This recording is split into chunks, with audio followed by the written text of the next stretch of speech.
میرے بچے لا دو میں خوف تھا مسافروں میں؟ بہت زیادہ منظر تھا. ایک دھماکہ ایسے ہو گیا، ساری گاڑی دھواں ہو گیا. بس پھر پتہ چلا کہ بھائی گاڑی رک گئی ہے، ٹھیک ہے نا، بس فائرنگ شروع ہو گئی وہاں پہ. کسی کو مارا آپ کے سامنے؟ نہیں سر، ہم تو یہ نہیں دیکھے، بس پھر فائرنگ جاری تھی، بس ہر کوئی بس گاڑیوں کے نیچے بیٹھنے لگے، پھر بس اتنے ہم لوگ دیکھا. اچانک مطلب دھماکہ ہوا اور فائرنگ شروع ہو گئی، اس سے کافی لوگ زخمی ہوئے. آستے آستے آ گئے نیچے وہ لوگ، انہوں نے کہا کہ بھائی ابھی نیچے آ جائے، آپ لوگ اندر رہو گے تو مارے جاؤ گے. تو انہوں نے لیڈیز کو ایک سائڈ پہ کیا اور بزرگ بوڑھے لوگوں کو ایک سائڈ پہ کر دیا. پیدل چلتے چلتے کافی ٹائم لگا، 3-3.5 گھنٹے میں ہم لوگ بڑی مشکل سے. جعفر ایکسپریس پر حملہ کیسے ہوا؟ شدت پسندوں سے لڑنے والے پولیس اہلکار کے مغوی بننے سے فرار تک کی کہانی. گاڑی سرنگ میں نہیں تھی، کھلی جگہ تھی، وہ سینکڑوں کی تعداد میں تھے، ہم سے بہت زیادہ. یہ الفاظ جعفر ایکسپریس میں سوار ریلوے پولیس کے اہلکار کے ہیں، جن کا دعویٰ ہے کہ بلوچ شدت پسندوں کے حملے کے بعد پہلے تو انہوں نے دیگر پولیس اہلکاروں کے ساتھ مل کر مقابلہ کیا، لیکن پھر ایمونیشن ختم ہونے پر انہیں بھی یرغمال بنا لیا گیا. یہ اہلکار کہتے ہیں کہ وہ ریل گاڑی پر بلوچ لبریشن آرمی کے شدت پسندوں کے حملے کے چند گھنٹے بعد جائے وقوع سے فرار ہونے میں کامیاب ہوئے، لیکن اس سے پہلے انہوں نے اس مقام پر کیا دیکھا اور جعفر ایکسپریس پر حملہ کیسے ہوا، اس کی تفصیلات میں آپ کے ساتھ شیئر کرتی ہوں. کوئٹہ میں موجود ان پولیس اہلکار کا کہنا تھا کہ پاکستان میں حکام کی جانب سے دی جانے والی ابتدائی اطلاعات کے برعکس جب ریل گاڑی کو نشانہ بنایا گیا تو وہ سرنگ میں نہیں تھی بلکہ ایک کھلی جگہ پر تھی. بلوچ لبریشن آرمی کی جانب سے بھی اس کارروائی کی ایک مبینہ ویڈیو جاری کی گئی تھی، جس میں ٹرین کو دھماکے کے وقت کھلی جگہ دیکھا جا سکتا ہے. ان کا کہنا تھا کہ اچانک ریلوے ٹریک پر ایک دھماکہ ہوا، جس کے بعد گاڑی رک گئی. ٹرین کے رکنے پر لانچر یعنی راکٹ لگنے شروع ہو گئے اور ہم سمجھ گئے کہ معاملہ خراب ہے. یاد رہے کہ 9 بوگیوں پر مشتمل کوئٹہ سے پشاور جانے والی مسافر ٹرین جعفر ایکسپریس پر منگل کو جب حملہ ہوا تو اس وقت ریل گاڑی میں 400 سے زائد مسافر سوار تھے.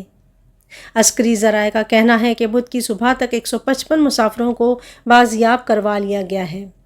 اہلکار کے مطابق جب ریل گاڑی رکی تو بہت بڑی تعداد میں شدت پسند وہاں پہنچ گئے.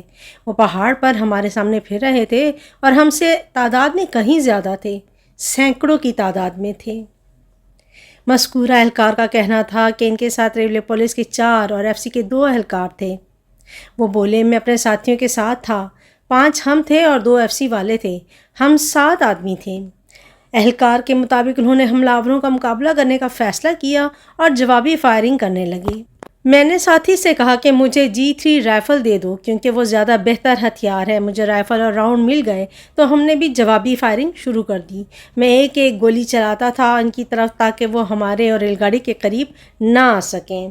انہوں نے بتایا کہ فائرنگ اور جوابی فائرنگ کا سلسلہ تقریباً 1 سے 1.5 گھنٹے تک چلا. ہمارے پاس ظاہر ہے محدود ایمونیشن تھا. میرے G3 کے 60 راؤنڈ تھے، باقیوں کے پاس بھی اتنا ہی ایمونیشن تھا. کسی کے پاس 60، کسی کے پاس 40 گولیاں تھیں. اب 1.5 گھنٹے میں ہمارے راؤنڈ تو ختم ہو گئے اور ان کو پتہ بھی چل گیا کہ اب جواب نہیں آ رہا. ہم بے بس تھے، خالی رائفل تھی. میں نے رائفل پھینک دی کیونکہ انہوں نے تو رائفل دے کر مجھے مار دینا تھا. ریلوے پولیس کے اہلکار کے مطابق جوابی فائرنگ کا سلسلہ ختم ہوا تو شدت پسند ارد گرد موجود پہاڑوں سے اتر آئے اور مسافروں کو ٹرین سے اتارنے لگے. پھر وہ آگے اور پوری گاڑی سے لوگوں کو اتارنے لگے. انہوں نے کارڈ چیک کرنا شروع کر دیا اور لوگوں کو کہتے کہ تم ادھر ہو جاؤ، تم ادھر ہو جاؤ. انہوں نے پوچھا کہ ہاں بھائی تمہاری ذات کیا ہے، زبان کیا ہے. میں سرائکی ہوں، تم ادھر ہو جاؤ. میں سندھی ہوں، تم ادھر ہو جاؤ. اسی طرح پنجابی، پٹھان، بلوچ سب کو ایک ایک کر کے ادھر ادھر کرتے رہے. انہوں نے بہت ساری ٹولیاں اسی طرح بنا دیں. پولیس اہلکار کے مطابق شدت پسند بلوچی زبان میں بات کر رہے تھے اور ان کا کہنا تھا کہ ہم نے حکومت سے مطالبات کیے ہیں اور اگر وہ پورے نہیں ہوئے تو کسی کو نہیں چھوڑیں گے، گاڑی کو آگ لگا دیں گے. اہلکار کا کہنا تھا کہ شدت پسندوں نے لوگوں کو تقسیم کرنے کے بعد فوج سے تعلق رکھنے والے لوگوں کے ہاتھ باندھ دیے. میں اور میرا حوالدار تھے، ہم یونیفارم میں تھے. مجھے ایک دو لوگوں نے کہا بھی کہ آپ یونیفارم اتار دیں، لیکن میں نے کہا نہیں، ایسے میرا دل نہیں مانتا کہ مرو تو لوگ کہیں کہ وردی میں ہی گیا۔ سرکاری سطح پر تاحال اس حملے میں ہلاک ہونے والے افراد کی تعداد کے بارے میں کوئی معلومات فراہم نہیں کی گئی ہیں، تاہم اس پولیس اہلکار کا دعویٰ تھا کہ حملہ آور شدت پسندوں نے ٹرین کے متعدد مسافروں کو ہلاک کر دیا ہے۔ اس کا دعویٰ ہے کہ شدت پسندوں کو احکامات مل رہے تھے، ان کو آرڈر ملتا تھا کہ مار دو تو ٹولی سے اٹھا کر مار دیتے تھے۔ بہت لوگوں کو مارا، آرمی والوں کو بھی اور عام شہریوں کو بھی۔ اہلکار کا کہنا تھا کہ اندھیرا ہونے کے بعد حملہ آوروں میں سے بہت سے لوگ جائے وقوع سے چلے گئے اور کچھ لوگ پیچھے رک گئے۔ ایسے میں مغرب کا وقت ہو گیا اور اندھیرا ہو گیا۔ ان میں سے بہت سے لوگ گلے ملے اور 70-80 لوگ چلے گئے، جبکہ 20-25 رک گئے۔ پھر ایک موقع پر کہا کہ ان وردی والوں کو بھی مار دو۔ ہم نے کہا ہم تو بلوچ ہیں۔ اس نے کہا تم کیوں نوکری کرتے ہو؟ پھر پتہ نہیں کیوں کوئی دعا کام آ گئی، ہمیں چھوڑ دیا۔ رات 10 بجے تک یہ قصہ چلا اور انہوں نے کہا کہ جو جہاں ہے وہاں بیٹھا رہے۔ اہلکار کا کہنا تھا کہ منگل کی شب رات کے اندھیرے میں کچھ لوگوں نے بھاگنے کی کوشش کی تو انہوں نے دیکھ لیا اور برسٹ کھول دیا، پھر جو جدھر تھا گر گیا۔ پولیس اہلکار کے مطابق بدھ کی صبح ایف سی کے اہلکار جائے وقوع پر پہنچے تو شدت پسندوں کی توجہ ان کی جانب ہو گئی اور ایسے میں انہوں نے اپنے ساتھی سے کہا کہ بھاگ چلتے ہیں۔ صبح ایف سی کے نوجوان آ گئے تو ان لوگوں کا دھیان اس طرف ہو گیا۔ میں نے اپنے ساتھی سے کہا کہ چلو ہم بھاگنے کی کوشش کرتے ہیں۔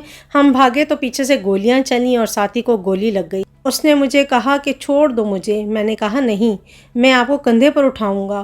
پھر ایک اور شخص نے بھی ہاتھ بٹایا اور ہم پہاڑیوں سے نیچے اترے اور فائرنگ کی رینج سے نکل گئے۔ اہلکار کے مطابق وہ لوگ قریبی ریلوے اسٹیشن پر پہنچنے میں کامیاب ہوئے تو وہاں ایف سی والے موجود تھے۔ اسٹیشن پر پہنچے تو ایف سی والوں نے ہمیں بٹھایا، چہرے پر خون ہی خون تھا۔ انہوں نے ہمارا منہ ہاتھ دھلوایا اور پھر مچھ لے آئے۔